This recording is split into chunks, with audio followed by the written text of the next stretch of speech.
How AI cameras finally caught China's quote-unquote devil woman after 23 years by Lazy Masquerade.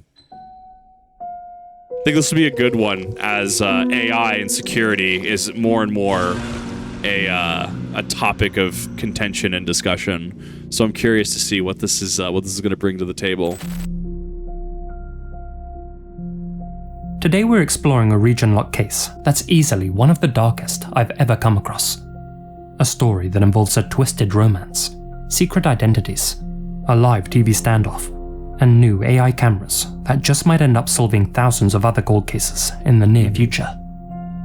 This is the tale of Fa Ziying and Lao Rongji, China's very own Bonnie and Clyde. Interesting. I haven't heard of this before, so I'm going as completely blind. Have you ever faced a choice so clear, it felt like the universe was giving you a nudge? Yes. Like when you spot that dish you've been craving on a menu, or when your favourite artist announces a gig right in your hometown. In the world of business, we're always on the hunt for those no-brainer decisions. The ones that save us time, money, and stress.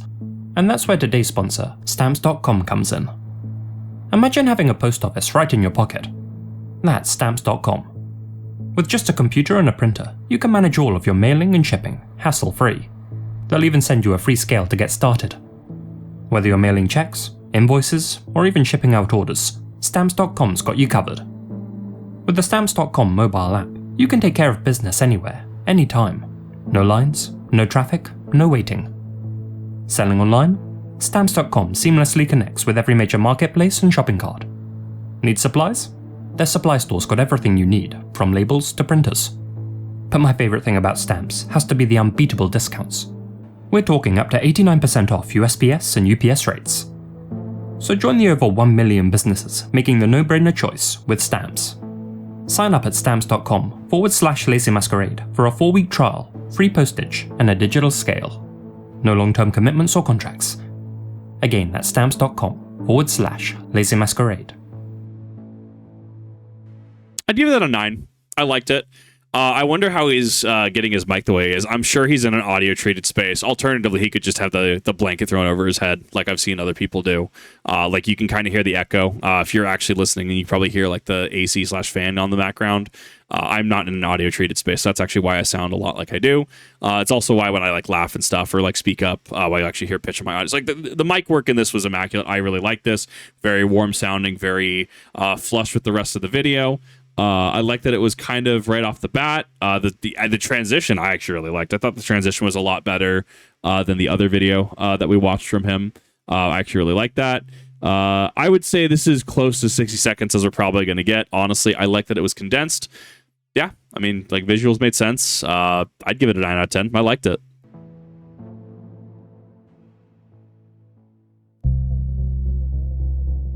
Could be a small room too, yeah.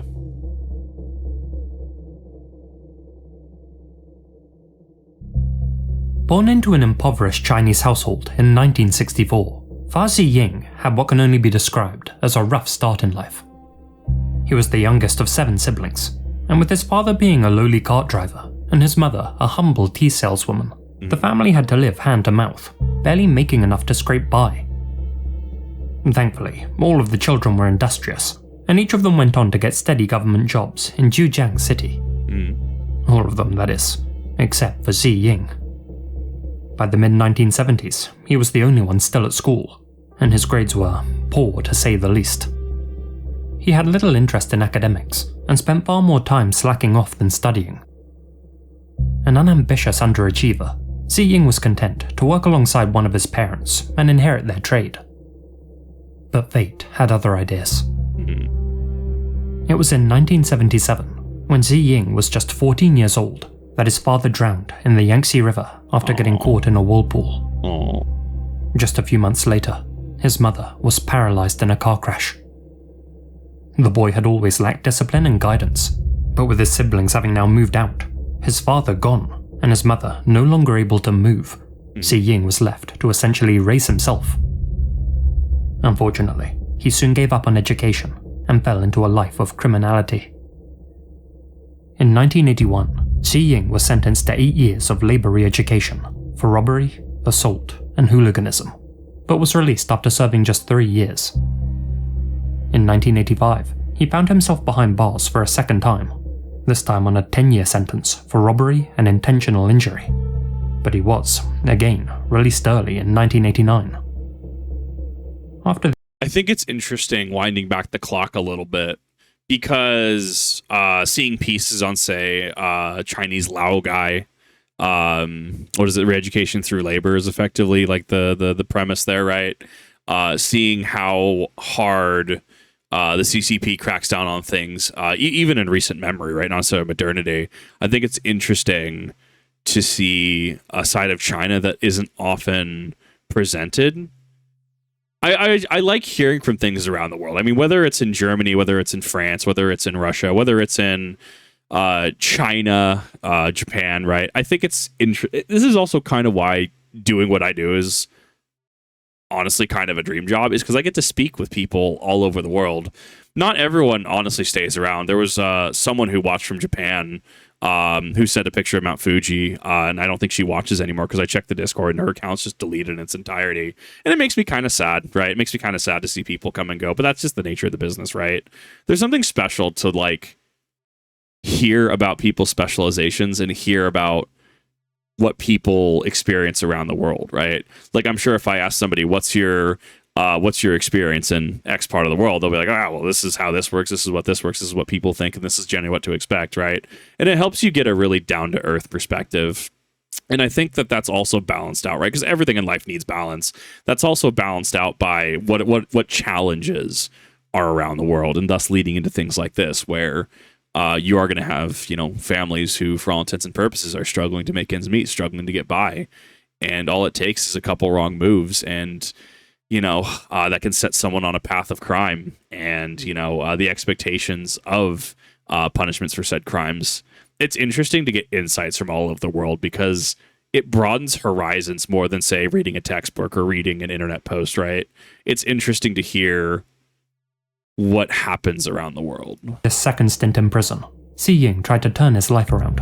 Mm-hmm. He became an entrepreneur and married a woman named Miao in 1990. The pair had a daughter the following year. Yet, despite his attempts to lead a normal life, Xi Ying was still widely regarded as a gangster within the Zhejiang community. He adopted the nickname Pharaoh 7 and was known to be connected with the local Triad Syndicate. It soon became obvious that an ordinary family life wasn't on the cards for Xi Ying, and less than 2 years after getting married, he and Miao separated. As part of their agreement, he paid her 85,000 yuan and moved out of their shared home. But as one door closes, another opens, and while attending a friend's wedding in 1993, 28-year-old Xi Ying met and fell in love with his true soulmate, an 18-year-old elementary school teacher named Lao Rongji. Unlike Xi Ying, Rongji had grown up in a relatively well-off household.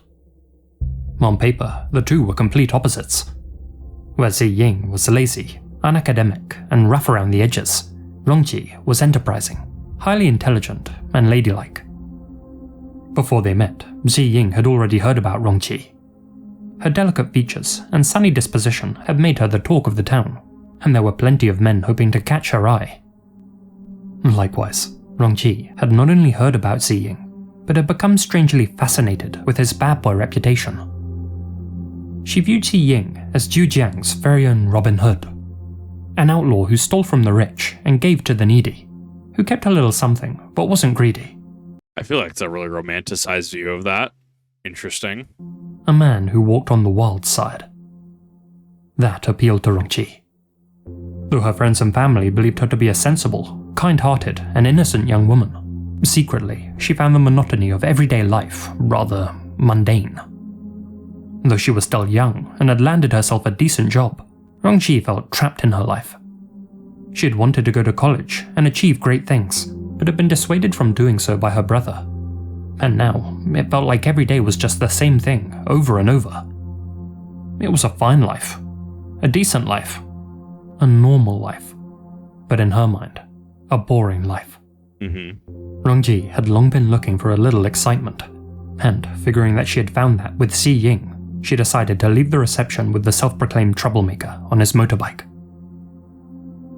It wasn't long before Ziying and Rongqi began a relationship, and for them, romance didn't come cheap. They spent tens of thousands of yuan a month on dates which Ziying paid for using triad money. He had officially fallen back into his old criminal ways, something which Rongqi not only put up with, but actively encouraged. The ultimate example of a good girl gone bad, Rongqi ended up leaving her job at the elementary school and chose to help her new boyfriend rob innocent townspeople to pay for their lavish lifestyle. Her life certainly wasn't boring anymore, that was for sure. On a swelteringly hot summer's evening in 1996, Ziying got into a dispute with members of a rival syndicate, during which he ended up harpooning one of them. Knowing that there would soon be a bounty out on his head, Ziying ran to Rongqi's home and confided in her what had just happened. Rongqi's family overheard their discussion and were shocked that their most beloved and promising daughter was in a relationship with such a scumbag. And they were even more shocked when she turned her back on them and fled the city with Ziying to start a new life elsewhere. A life less Maid Marian and Robin Hood, and more Bonnie and Clyde. Indeed, psychologists believe that Rongqi had developed hybristophilia, otherwise known as Bonnie and Clyde syndrome, a form of paraphilia where an individual is aroused by criminal behavior. So just remember when you hear what she did next, that Rongqi didn't choose a life of villainy because she was weak, or gullible, or even because she was blindly in love with Ziying. She did so because it turned her on. I think it's interesting. So I don't know what the structure is like. I mean, that's kind of outside of my... That is one... I mean, there's a few things that are outside of my specialty, let's be honest, right? But organized crime and how it's structured is definitely outside of my wheelhouse and experience, right? Like, I have no clue how organizations like the Mafia, Yakuza, Triad, I have no idea how any of them are structured. So I hear Rival Syndicate, and my brain, I scratch my head there, and it kind of tickles my brain, because I don't know how it's structured. I genuinely don't know, because I would assume that there'd be some kind of overarching structure, even if you have different arms, that they all should kind of play nice to benefit people up the ladder. But then again, I also don't know.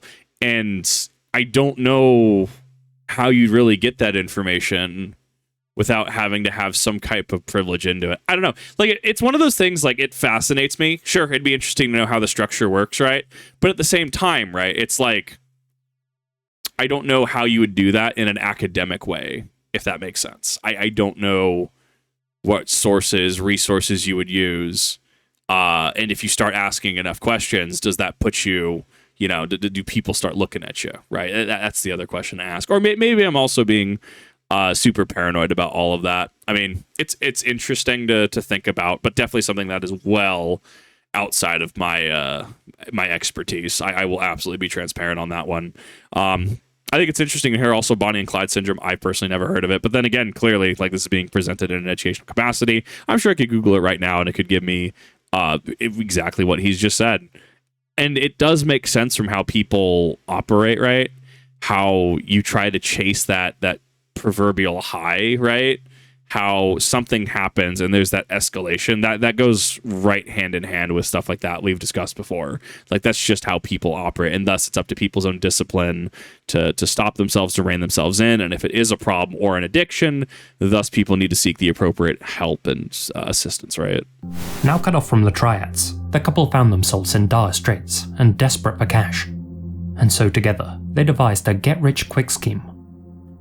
Rongqi began working as a hostess in various seedy night spots, using the alias Jin, and played the part of a married woman looking to have an affair. She would invite male clients back to her apartment for a night of fun, and, enchanted by her beauty, most of the marks accepted. Ziying would then lock the door behind the client and play the role of Rongqi's outraged husband. The client was then faced with a simple choice.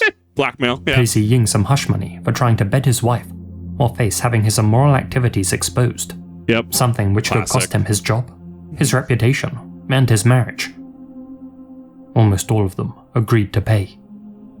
Classic For trap. months, Ziying and Rongqi pulled this scam across China, traveling from city to city, renting apartments under different fake names, never staying in one location for too long, and netting between 70,000 and 80,000 yuan from each of their marks, about $10,000 US. I mean, I could make the joke that I'm in the wrong line of business, but I'm not. That's no. Like, I mean, what's the adage? Crime doesn't pay. Clearly it pays $10K a month in this specific situation, but you have to consider that, like, that's not honest living. But then again, we're also looking at a situation where it's not honest living. Just comparing things, right, as they are to as they were, comparing honest to dishonesty, right? There's commentaries here. It was the perfect crime. Well, except for one little detail. Each of their victims knew what they looked like, and should they ever be asked to pick them out from a police lineup, the jig would be up.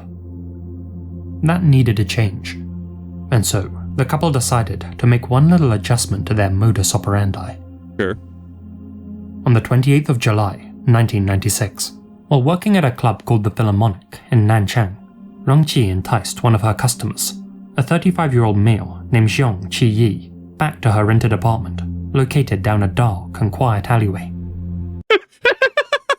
No. You find the girl or guy on Tinder. They invite you back to their apartment. Their apartment looks like this. No, you could be a 10. You could be an 11 out of 10. I'm not going in the murder basement. No, sir. No way, no how. Xi Ying, who was hiding inside, secretly watched as the two entered, and couldn't help but notice the valuable jewelry that Qi Yi was wearing. A gold watch, gold rings, and a gold chain. It was then that Xi Ying attacked Qi Yi.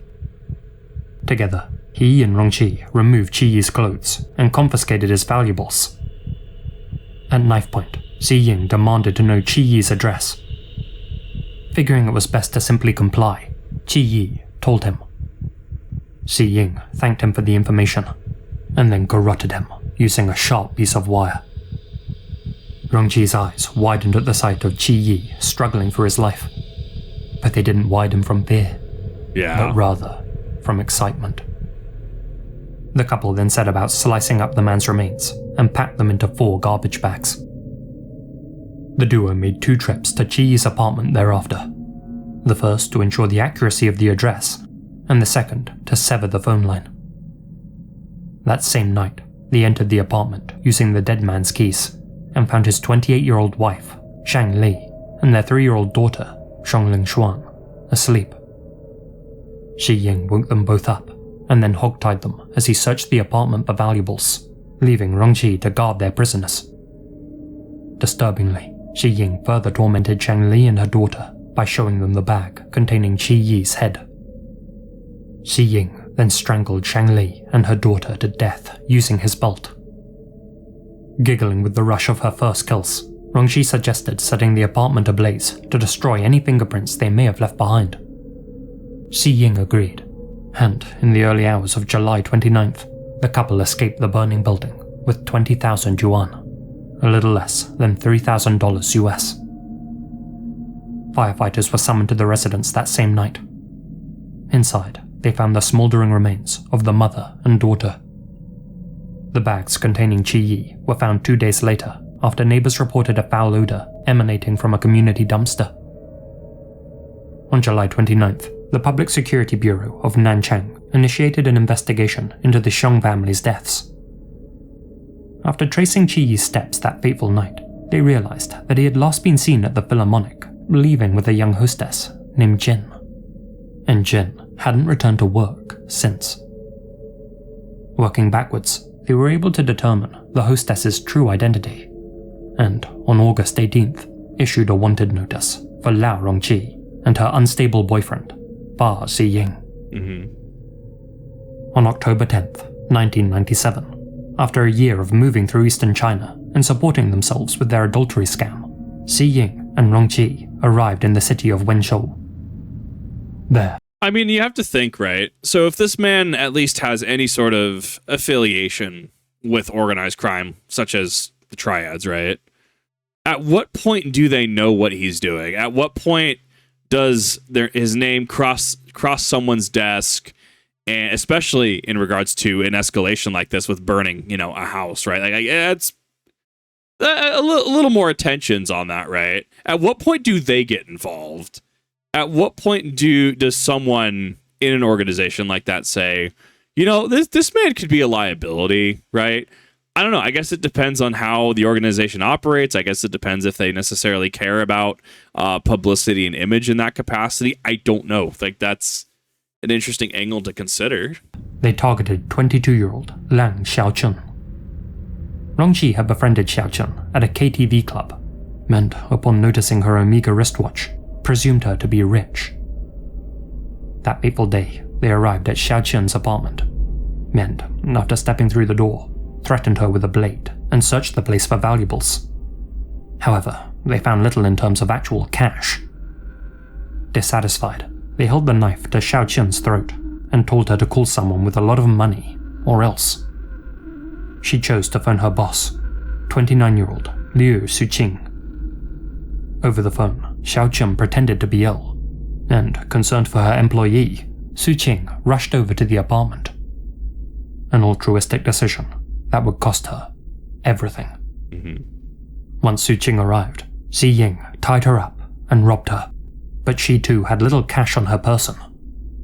And so, while Xi Ying guarded the tied-up women, Rongqi attempted to make withdrawals from both of their bank accounts. One of the tellers, who was familiar with what Suqing looked like, immediately grew suspicious, but Rongqi assured her that she was just carrying out a favor for a friend. After successfully transferring Suqing's savings of 25,750 yuan, Xi Ying strangled both hostages without hesitation. He and Rongqi then fled Wenzhou by coach that same day, taking with them both women's valuables, including their watches, purses, and phones. I think it's awful that you can literally just be in the wrong place at the wrong time, right? Like, especially when this is what a good employer would do, right? To care about their employee, right?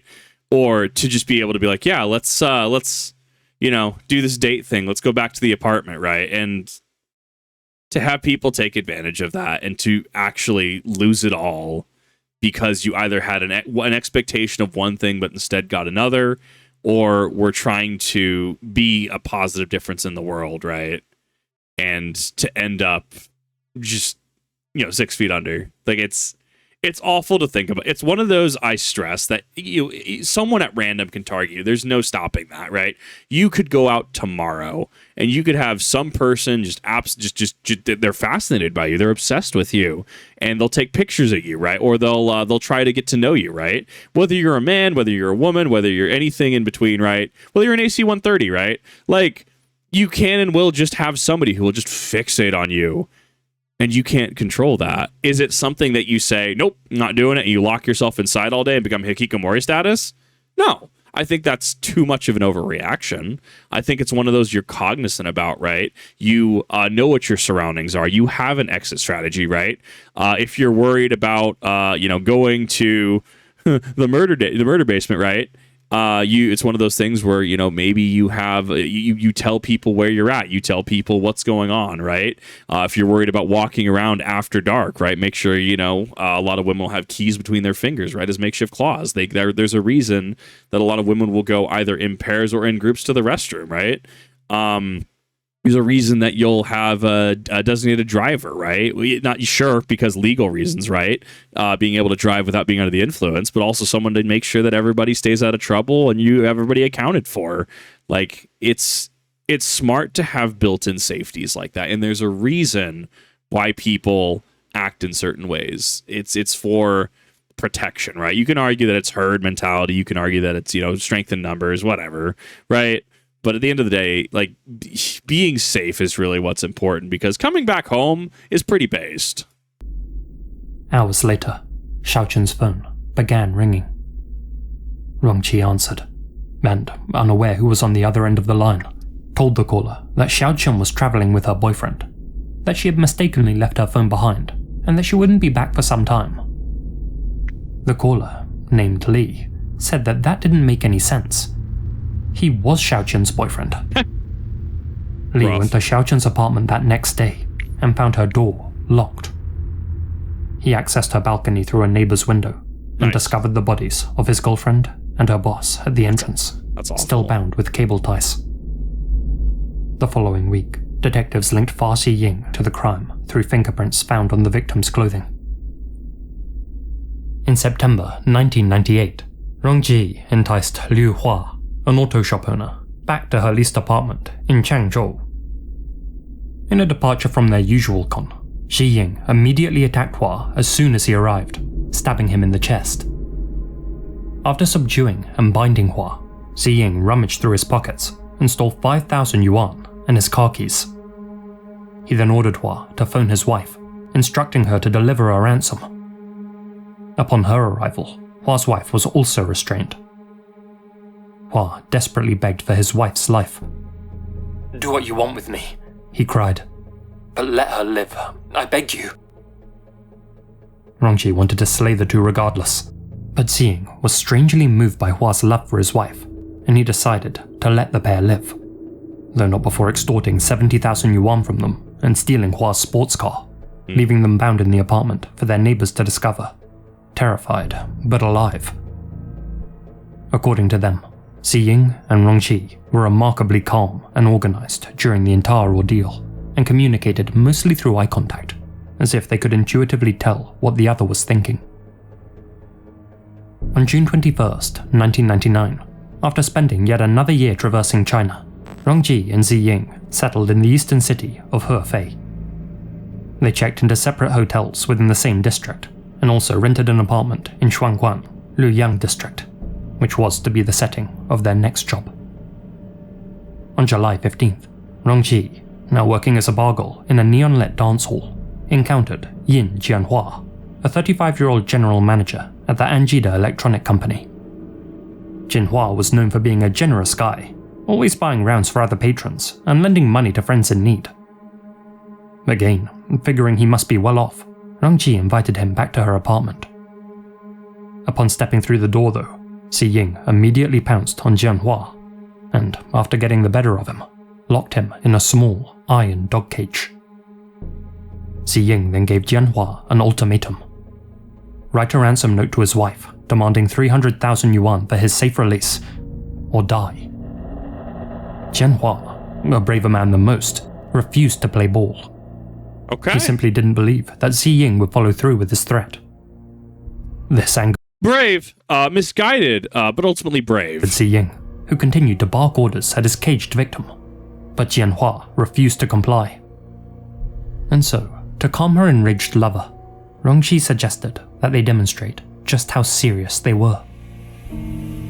After trying and failing to contact their landlord, Rongji instead called up Lu Zhongming, a 33-year-old repairman who lived nearby, and asked him to come to the apartment to fix a broken window. Upon his arrival, Xi Ying attacked Zhongming and dragged him into the bathroom, where he struck him 20 times with an axe. Still trapped in his metal prison, Jianhua could hear Zhongming's screams coming from the other side of the wall. Xi Ying then casually walked back into the living room and threw Zhongming's head on the ground in front of the dog cage. There was no need for words. While Rongji stuffed the repairman into a freezer which she had bought specifically to store bodies, Jianhua wrote a ransom note to his wife, instructing her to meet at a specific location with 300,000 yuan. Rongji casually told him to end the note with the line, "I'll be dead for a penny less." Due to a misunderstanding though, the wife missed the initial ransom exchange. As such, a second exchange was set up at the wife's home.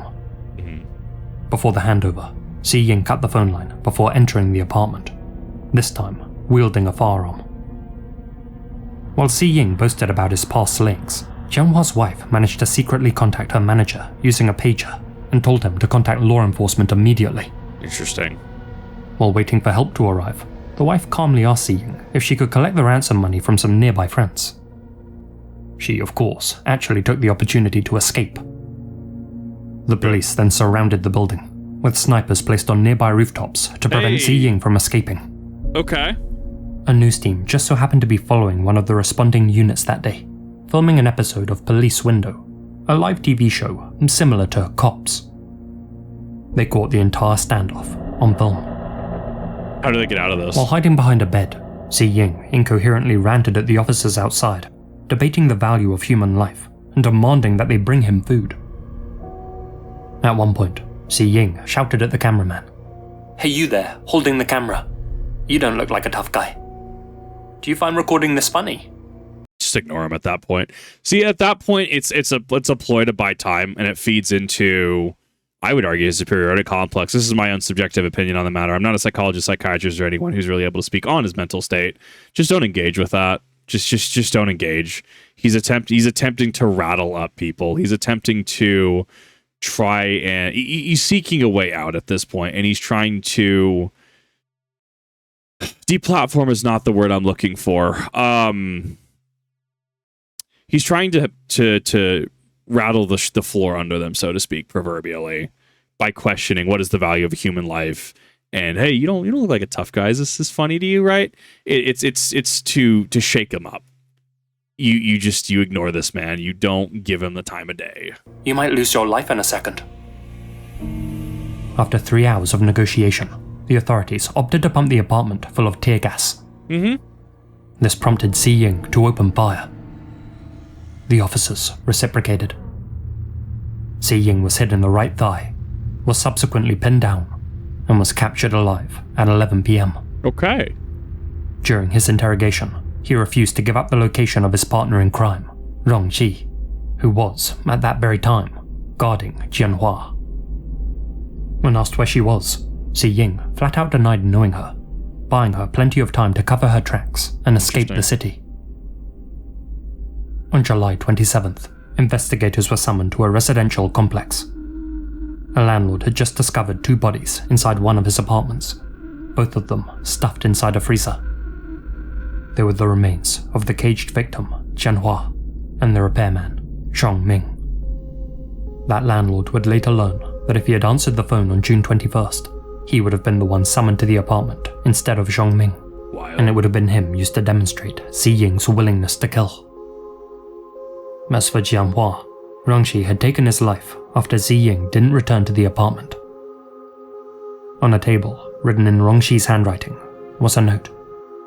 One which simply read, "Honey, I'll wait for you at home. I love you." Still under interrogation, detectives informed Xi Ying that they had found Jianhua's body and that they knew Rongxi was his accomplice. Xi Ying continued to deny knowing any woman named Rongxi and claimed that he had killed Jianhua himself. Strange, as according to experts, Jianhua had perished while Xi Ying was in custody. He then claimed to have tied a rope around Jianhua's neck and attached it to a time mechanism, one which would strangle him after an allotted amount of time had elapsed. That seemed far-fetched, especially since no device was found in the apartment. Finally, Xi Ying said that he had ended Jianhua's life, quote, "whenever the prosecutor says I did." During his trial, Xi Ying tried to use his old Robin Hood defense, saying that he only slaved the rich to give money to the poor. The prosecution rightly pointed out that he had slaughtered a toddler and a working-class repairman, and that although his other victims were generous and had prodigal spending habits, none of them were rich. In November 1999, Fa Xiying was found guilty of 7 counts of murder and was sentenced to death. Okay. Less than 1 month later, on December 28th, he was publicly strapped to a chair, and a single shot was fired into the back of his head. Okay. He was 35 years old.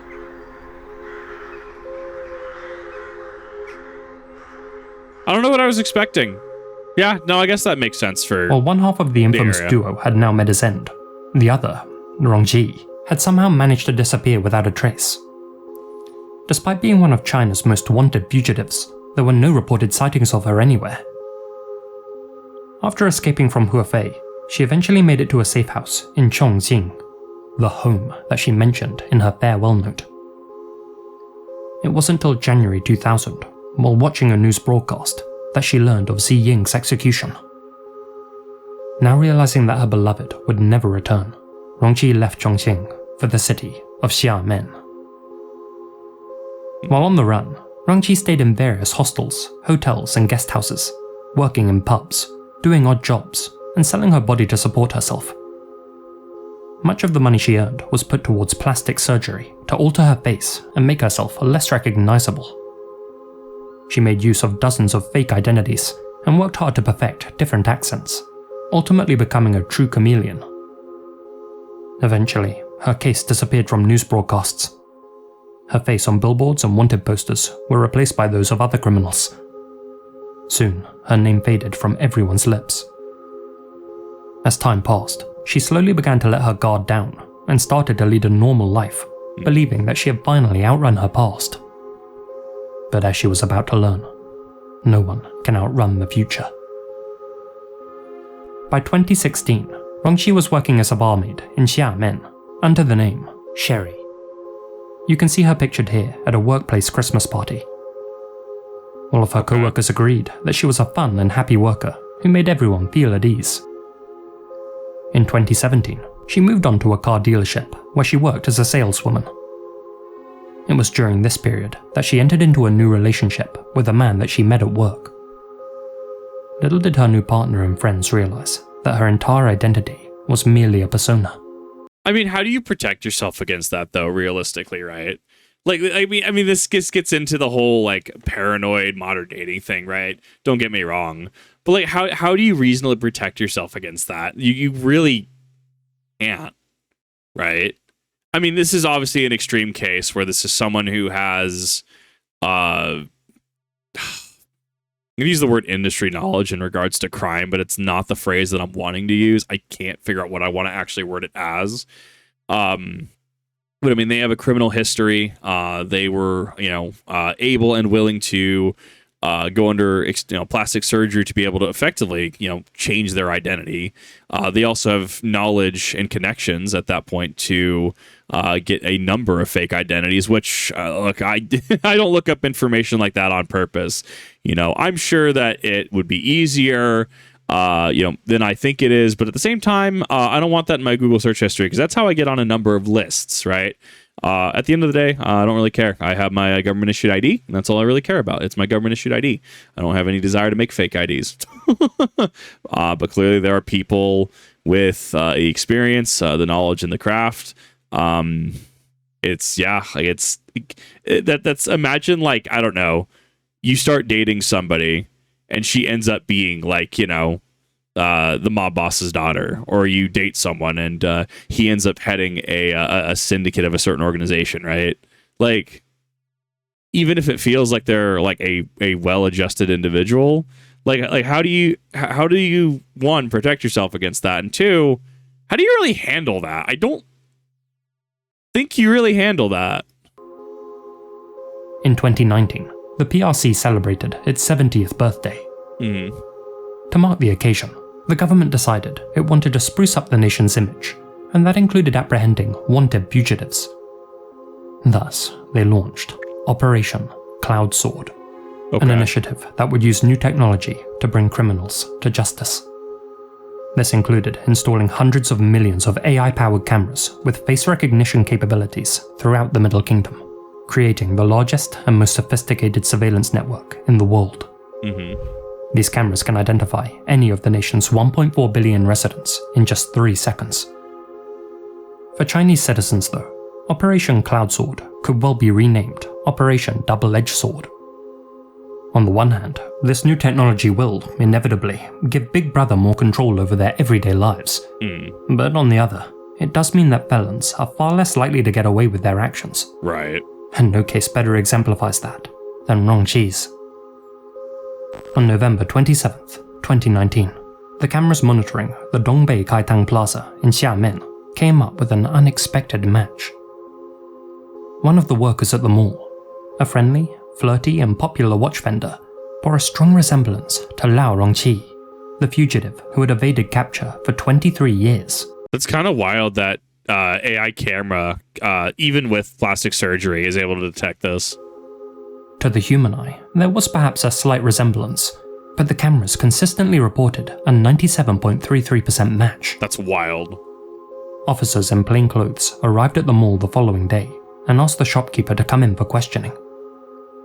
The woman claimed her name was Hong Ye Zhao and said that there must be some sort of mistake.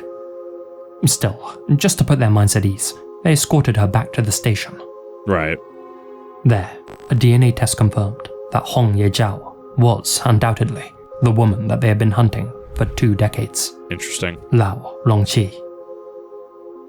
Having effectively hidden from the law for so long, Rongqi had stopped worrying about being seen in public, even by surveillance cameras.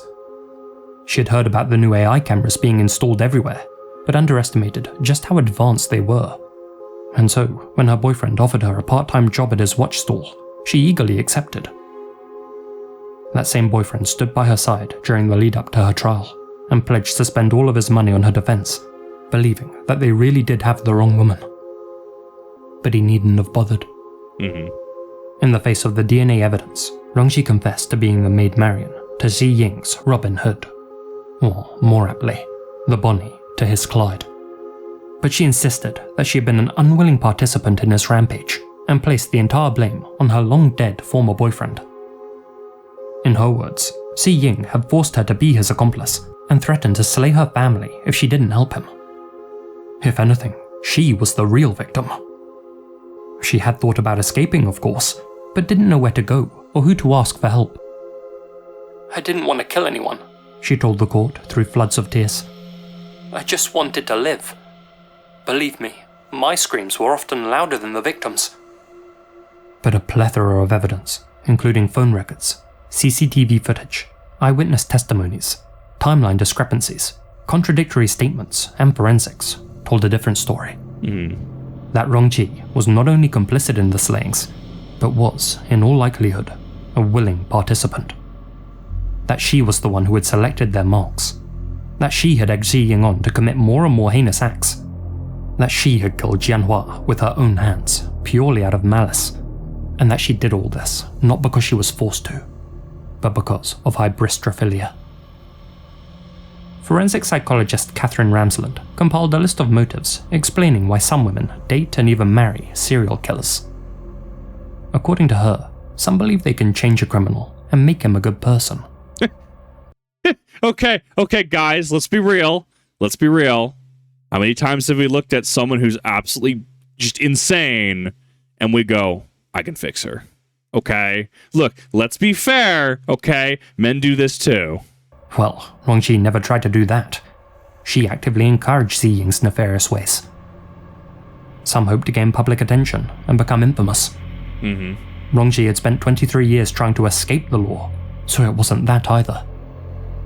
Some are apparently unable to find love in normal ways. Before meeting Xi Ying, Rongqi was living a completely normal life and could have easily found a well-adjusted partner. Right. So again, no dice.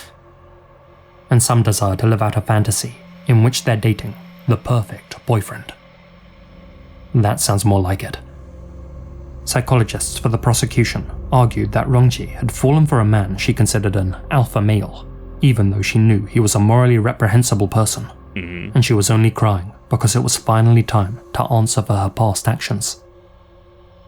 In response, all Rongqi could do was apologize to the families of her victims, including Zhu Dahong, the widow of repairman Zhong Ming.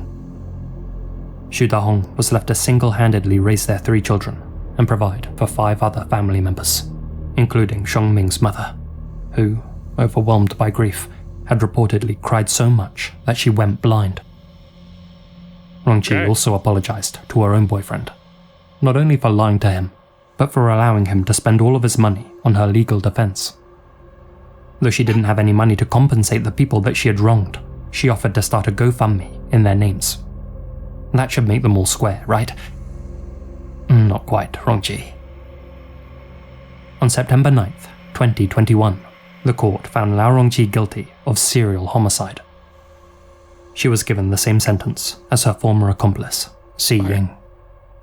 The Supreme People's Court upheld her sentence after an appeal on August 18th, 2022.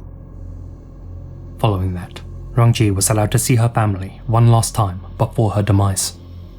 The family she hadn't spoken to in 23 years. Trembling, she apologized for everything that she had done, asked them to pay back the 200 yuan that she owed her boyfriend's mother, and prayed that no future members of the Lao family ever ended up like her. On Monday, December 18th, 2023, Rongqi's life was ended via lethal injection. Interesting that they She was changed the method. 49 years old. I wonder if that's an actual policy change or because she is an woman. I don't know. I don't know enough about China's judicial system. I don't know anything about their capital punishment.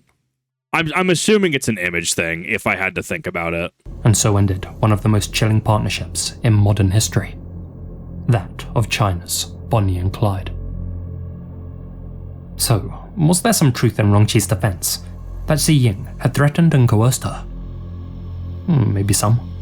He was an extremely cold-hearted guy after all. But she was an adult, capable of making her own choices. Right. And she not only chose to avoid contacting the authorities, but also chose to evade them for decades. I'd also wager that Xi Ying did care about Rongqi. After all, he never once turned her over to save his own skin. But I'd love to hear what you think about this case. Was Rongqi telling the truth?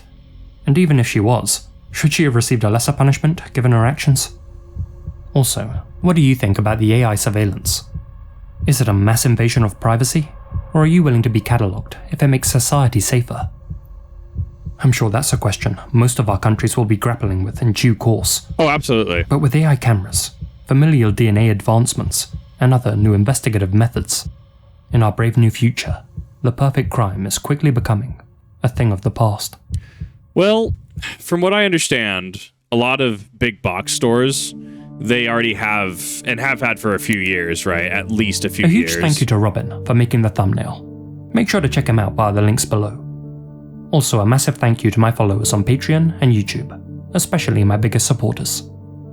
Elizabeth, Nicole Beshier, Hamish K, Ellen Doloff, Itai Alon, Nephis 1988, Lydia Cumo, George Lopez, Holly Lyons, Modest Bulbasaur, Alana Pons, Asia Mina, Azriel Warakai, Chief Kochuake, Colin Monsma, Connor Lothan, Sai Wazao, Farewell Tattoos Jax FL, Gina Valera, Hamish, Ian Belloc, Kevin Villa, Monica Mendoza, Peter Loggerage, Smiling Jack, Terry Ford, and TNS Mum. Thank you so much for your continued support. So first off, this was a really good video. I liked how this was presented in a very professional way. I really loved how it was presented, despite the subject matter being pretty dark, pretty gruesome even. And this is also going to have its fair amount of controversy to it. Let's be real, right? Whether it's going to be capital punishment, whether that's going to be because of the country it takes place in, China, right? Or whether it's going to be from AI cameras, right? Getting back onto the subject of, from what I understand, allegedly, at least for the past few years, maybe even longer, a lot of big box stores, they do have cameras. They do have cameras that, from my understanding, are able to detect people using AI. I don't know in what capacity that's true. I'm going to put an allegedly there. I don't have any insider information on it. I've heard that allegedly this is the case. So, I mean, this is the next logical step for many people. And the unfortunate defense comes down to, from anyone who's going to dissent or offer any sort of contention to it, it's going to come down to, well, what you're clearly doing something, right? If you're not fine being watched, why do you not want to be watched? You're clearly doing something, right? And I hate that as a defense. It very much comes across as a burden of proof is on you for saying the thing is correct when you're when you're stating something is wrong, right? It is how I kind of view that, right? Where you have to disprove me, right? Well, you have to prove that I'm not doing anything right. I don't know. It's a weird thought process, right? Like you approach somebody and that you tell them that the world is round, but they say no, the world is flat. No, you have to prove that the world is round, versus them offering any sort of evidence that the world is flat, that kind of thing, right? I pick on it because it's mainstream, right? And ultimately, that is going to be a discussion that is going to be had sooner rather than later, right? In situations like this, you can see the quote-unquote good that it can do, where someone was finally brought to justice who evaded the law for however many years. But, at what cost? And I think there is a cost-benefit analysis there of how many people are caught using this and at what detriment. It's very much, like he said, a double-edged sword. And you know, could there be authentic usage of this? Could there be reasonable usage of this? Sure. I'm certain with strict regulations, oversight, multiple parties having checks and balances, right? Sure. I'm sure that you could have potential reasonable usage. But I also live in reality, and that's not how reality works. Let's be real. And so that's one of those things that, you know, this is going to be a piece that's going to be controversial, not because the subject matter is controversial, but because of what questions it poses, right? And it's interesting to consider. It's one of those things that it's, you know, have an opinion on it, think about it, mull it over. Whether you come to conclusion A, B, C, or D, right? I would say have a conclusion on this. But this video was awesome. I actually really liked this video. I thought it was really cool. I thought it was very thought-provoking in a lot of ways as well. Definitely go check out Lazy Masquerade, especially if you have not. As always, I leave the information for the video and the channel down in the description down below. Thank you, everyone, for watching, and I'll see you in the next one.